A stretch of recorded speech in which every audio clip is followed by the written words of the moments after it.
Welcome back. The time is now 19 minutes past 7. Good morning. The government announced a €505 million fuel package in wake of national fuel protests. This was on Sunday. Today, it faces a no confidence motion from the opposition in response to its handling of the same protests. Yes, and joining us to discuss this is editor of the journal.ie, Sinead O'Carroll, and energy economist from UCD, Lisa Ryan. Good morning to both of you. Thank you very much for joining us. Lisa, can we start with you? OK, so this was $505 million package on top of the package that they'd introduced already. So we're looking at $750 million in total. What are people getting? What was the latest breakdown?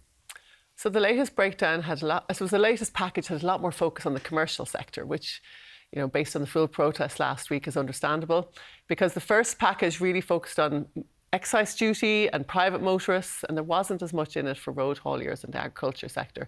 And that's been kind of corrected this time. So you can see that we still have an excise duty relief that'll affect everybody, so another further 10 cents per litre.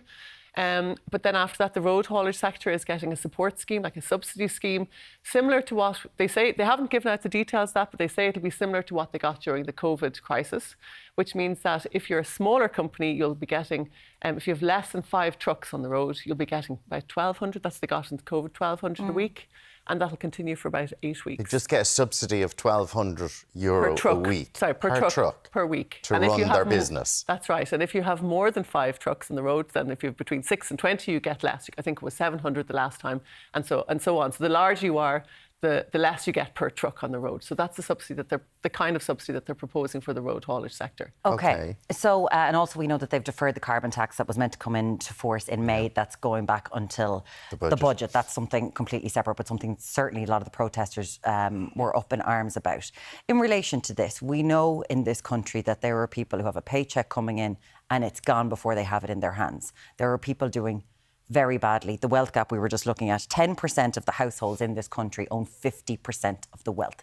There is something going on. In relation to these measures, is this going to help people at large? Because obviously the hauliers have a lot to do with getting our food from A to B, like getting goods and services from A to B. Yeah. Is this going to be a good move for the country economically, or is there going to be an issue with inflation?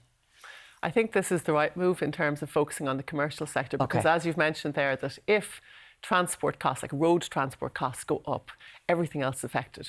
Fuel costs are a huge input into production across the economy. So if, you know, everything in this country is transported via road, we don't have any rail freight. So if road freight goes up, that means the cost of food getting to the supermarket, construction materials getting across the country, everything starts to rise. That means the cost of living goes up, and it also means then that people will need higher salaries to cope with. So you get into this cycle of inflation. I didn't mention there, agriculture as well was the other sector that was targeted. So green diesel is receiving also a subsidy, and that'll improve, I suppose, prospects for off-road machinery like tractors and other machinery used on farms. Yeah, and Sinead, now we did see some protests yesterday morning. They quickly cleared.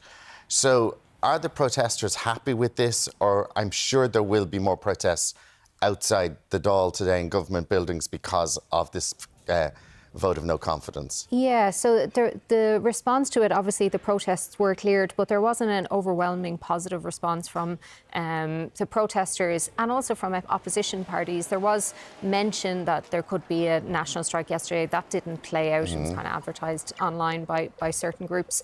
But the opposition TDs have basically said this hasn't gone far enough and that it doesn't help, like Lisa said there, it's focused on the commercial sector and doesn't help ordinary people, and things like heating oil haven't come into it, home heating oil. That hasn't come into it at all. Yeah, so that's and kind it's of cold. That's the criticism. And if you look at the support that the protesters had, a lot of that support was based on they are doing something, the kind of idea that they're doing something for all of us. And you can see that play out in the polling, like the Sunday Independence poll on Sunday with Ireland thinks, 42% of people said it was the government's fault, with only 20-something percent saying it was the fault of the war in Iran started by the US and Israel. Yeah. So, that's a very small percentage for what is an acute global crisis. So, people are looking at the government saying you need to do more, and also you probably should have been more prepared for this, even going into it. But it's a huge package. So on the other side of the reaction, it's 750 million in a few weeks.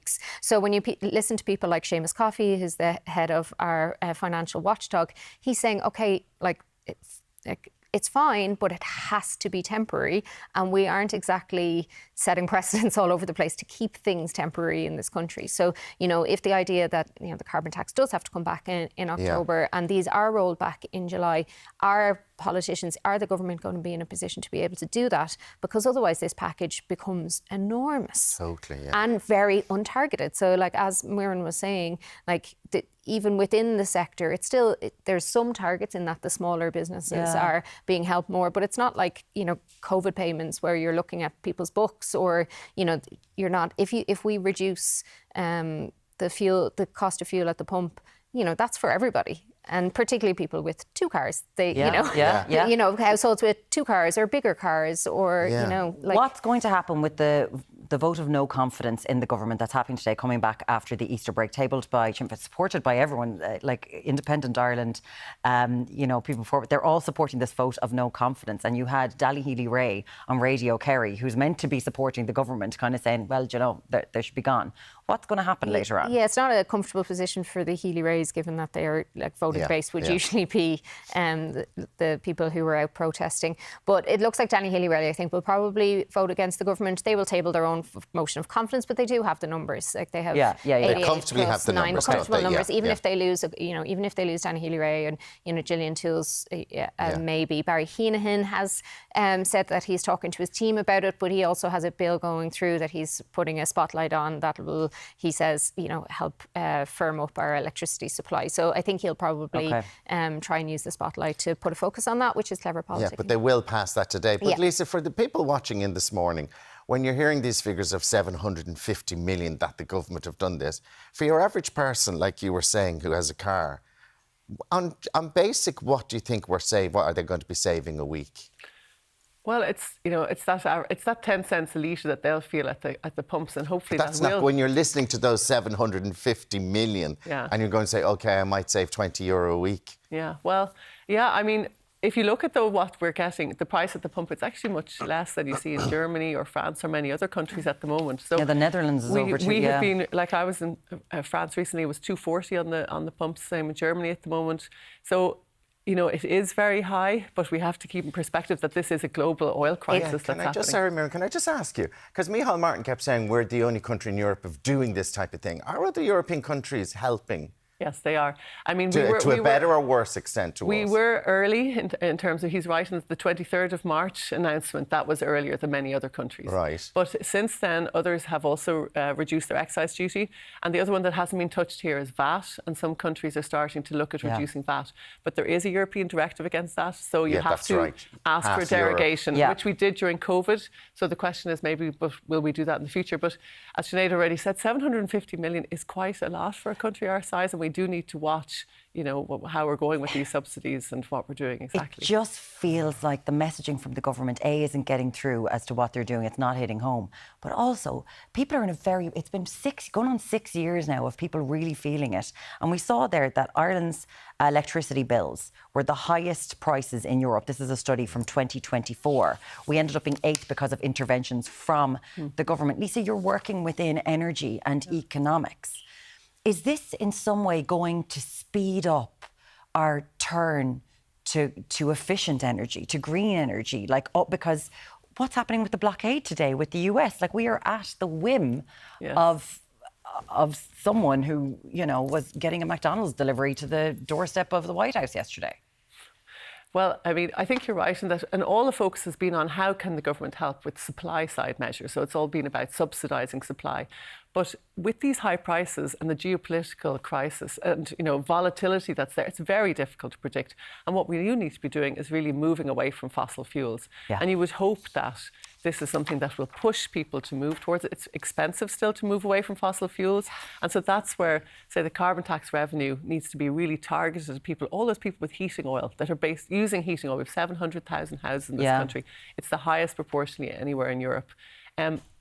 next winter will be very difficult if those prices don't come down. So what we need to be doing is getting ahead of that, and this summer looking at targeting homes. Often that's in rural Ireland, it's often in, off the gas grid. There aren't too many alternatives, and really probably the main thing that should happen there is switching to heat pumps. So they need to be targeted, because otherwise people are going to be really in difficulties. And the carbon tax is meant to be ring-fenced to do that, but now the carbon tax increase that was planned for May is not going to happen till October. So, there is, Seamus Coffey was talking about this as well, there is a contradiction in how the government are reacting to this as well, by trying to remove our reliance on fossil fuel. We're subsidising people's use of fossil fuel. Now, in an acute crisis, that is necessary, like Lisa said, but there is a contradiction in it if it continues and you don't actually start talking. Like, they have been blaming the Green Party since they've left government for a lot of things that happened in the previous government, which have demonised green policies like the carbon tax. The carbon tax was one of the first things mentioned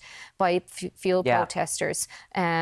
As if, you could tell where the pennies were going, whereas that's actually the ring-fence tax. But again, long-term. No messaging about what it's about. Do you know what I mean? There needs to be a lot more talk on how can we reduce our demand. Exactly. Speed limits, for example, have been shelved, although they really reduce fuel consumption, for example. And the carbon tax wasn't due to go on motor fuels anyway. It was only going on heating oil. So in fact, it hasn't changed anything. Oh my God, I would love if we got speed limits reductions as a result of this crisis. We've said this on the show many times. We'd love to hear from you at home. Let us know. Have any of these subsidies, are they going to help you? Will the extra 10 cent off at the pumps help you? Let us know. We'd love to hear from you. 089 611 111.